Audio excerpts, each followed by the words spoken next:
Em relação aos serviços de tratamento intensivo, nós temos três tipos de serviços de tratamento intensivo. Temos a unidade de tratamento intensivo, que é a UTI, ou unidade de terapia intensiva. Temos a unidade de tratamento semi-intensivo, ou unidade de terapia semi-intensiva, e os serviços de tratamento intensivo móvel. Então, qual a diferença de, por exemplo, um, uma unidade de tratamento intensivo para um semi-intensivo?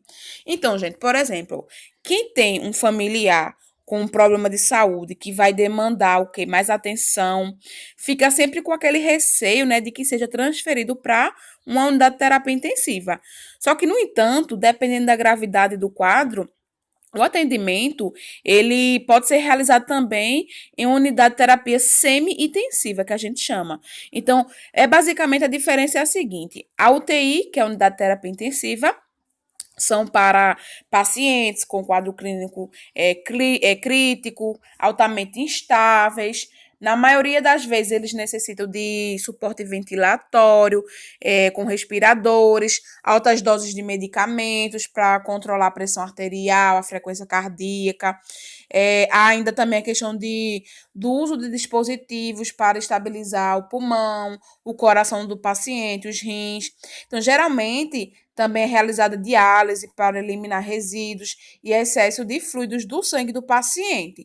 Então, essas são basicamente a rotina, né, de uma terapia intensiva. E o que seria, né, a rotina de uma terapia semi-intensiva? O que seria essa diferença? Na semi-intensiva, são pacientes que estão num processo de estabilização, né? Ou em estado de saúde que não seja muito grave, mas que requer o quê? Uma observação e uma monitorização contínua. Então, os pacientes, gente, eles são monitorados para checar a pressão arterial, os batimentos cardíacos, a respiração, mas não fazem uso de medicamentos, por exemplo, para manter a pressão ou fazem baixas doses e esses pacientes geralmente semi-intensivos, eles não ficam entubados. Então, basicamente a diferença é na complexidade, né, dos procedimentos feitos para esses pacientes. Já o serviço de tratamento intensivo móvel, né? Quando a gente fala móvel, a gente está se referindo às ambulâncias, porque existem, né, as ambulâncias que dispõem de uma UTI dentro dela, tá? Então, essas são as diferenças desses cuidados. Aqui são os recursos que existem numa UTI. Temos os recursos físicos, os recursos materiais e os recursos humanos. Então, os recursos físicos, né, é a planta física. Vai trazer o quê? Informações de como deve ser a estrutura de uma UTI. Então, a UTI ela tem que ter uma planta, ela tem que ter um planejamento, certo? Para atender às necessidades dos pacientes, dos profissionais, de todos aqueles que circulam naquele ambiente. Os recursos materiais serão os materiais utilizados para assegurar o que? Uma assistência, né, prestada ao paciente. Então, todos aqueles materiais de ponta, de tecnologia, de alta complexidade. Já os recursos humanos são os profissionais que têm por responsabilidade prestar uma assistência ao paciente, seja de maneira direta ou indireta. Então, assim, como eu falei, anteriormente, profissionais altamente capacitados, geralmente profissionais com experiência, para proporcionar esse cuidado adequado a esses pacientes. Em relação à estrutura física de uma UTI. Então, a UTI, ela tem que ter, no mínimo, todos esses compartimentos aí, ó. Primeiramente, na imagem, né, é uma imagem real, não é um desenho. Vocês observam à direita o posto, né, de enfermagem com os profissionais. Eles estão dispostos, né, estão sentados de modo que dá para ver esses pacientes, esses leitos e os monitores dos pacientes. Então, gente, a estrutura física tem que ser composta de, no mínimo, né, um posto de enfermagem, área para prescrição e evolução, quartos dos pacientes, que ficam dispostos um ao lado do outro, separados geralmente por cortinas, a sala de espera, porque em UTI não pode ter, né, acompanhante. Então, assim, paciente de UTI, não, mesmo assim, mesmo idoso, mesmo criança, não pode ter esse acompanhamento. O familiar, o parente não pode estar do lado dele, igual se tem uma clínica médica, né, que os idosos e crianças e pessoas de menores têm direito ao acompanhante. Na UTI não pode, tá? Eles ficam sozinhos. Por isso que é importante uma sala de espera para recepcionar esses familiares. Embora, é mais assim, em questão de hospitais particulares, que tem essa questão de sala de espera, esse maior acolhimento. Mas alguns públicos têm também. Tem o quarto dos plantonistas, porque tem a questão da mudança de horário, do descanso. Enquanto uns vão descansar, os outros ficam observando os pacientes. Tem a sala administrativa, tem o depósito de material, a rouparia, a copa, né, para lanches, refeições, os banheiros, área de estar para a equipe de saúde, né? É uma área mais assim para relaxar, para descanso. Tem televisão, sofá e o vestiário dos funcionários. Então, basicamente, essa é uma estrutura que se deve ter numa UTI. Então, gente, em relação aos principais equipamentos e materiais, alguns dos equipamentos encontrados nas unidades de terapia intensiva são termômetro, oxímetro de pulso, que vai medir o quê? A oxigenação nos tecidos, né, do paciente. A gente tem também que a gente chama eletrocardiográfico, que ele vai medir a frequência cardíaca e a pressão arterial.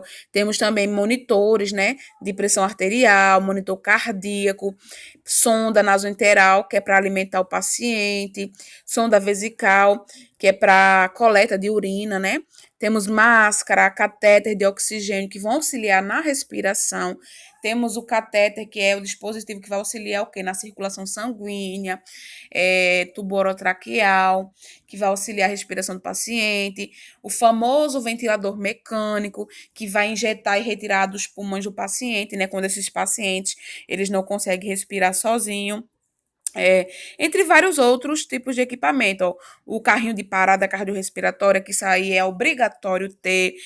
Gente, esse carrinho de parada, ele tem que ser checado sempre, tá? Geralmente tem uma folha que a gente chama de checklist com o nome dos medicamentos, né, e materiais e a quantidade. Então, todos os dias, geralmente é o enfermeiro que vai lá e checa e confere. Porque no caso de uma necessidade de ter, né, esse carrinho, caso o paciente tenha uma parada cardiorrespiratória, não pode estar faltando nenhum material. O DEA também, que é o desfibrilador externo automático. Vocês vão ver na disciplina de urgência e emergência. Negatoscópio é um suporte que é colocado na parede para visualização de exames de raio-x, tá? Você acende a luz, né? Ele tem um botão que acende e você coloca o raio-x lá e dá para ver direitinho a estrutura.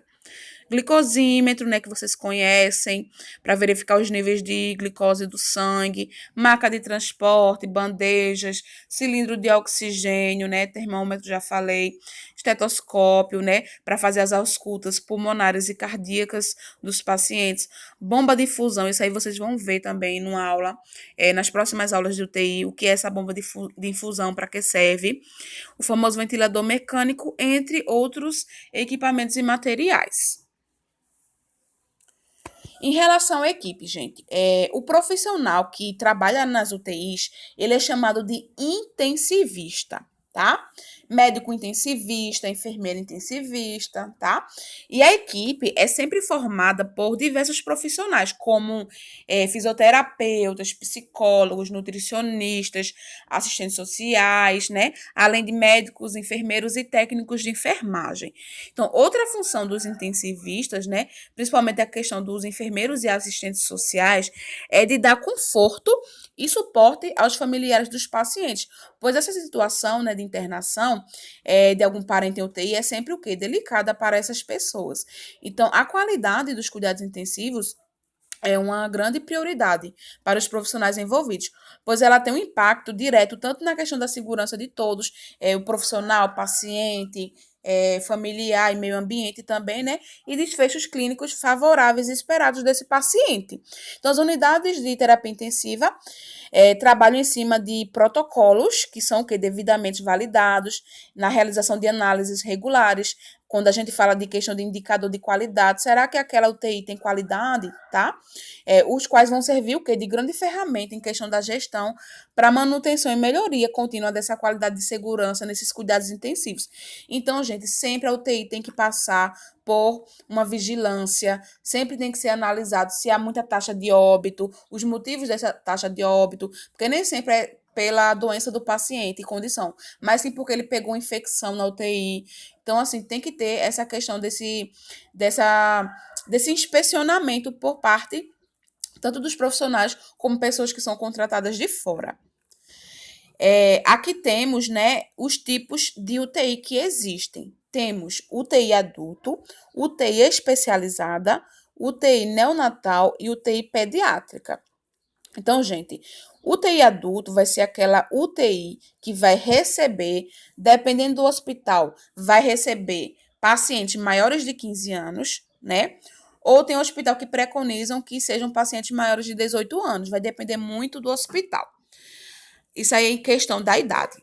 Temos o tipo da UTI especializada, que vai ser em relação ao tipo de doença, de intervenção. Por exemplo, UTI cardíaca, né? Coronariana, UTI renal, pacientes com problemas renais, UTI neurológica, tá? É UTI especializada porque vai acolher apenas pessoas com tais tipos de doenças. Temos a UTI neonatal, que vai receber, né, os recém-nascidos de 0 a 28 dias de vida.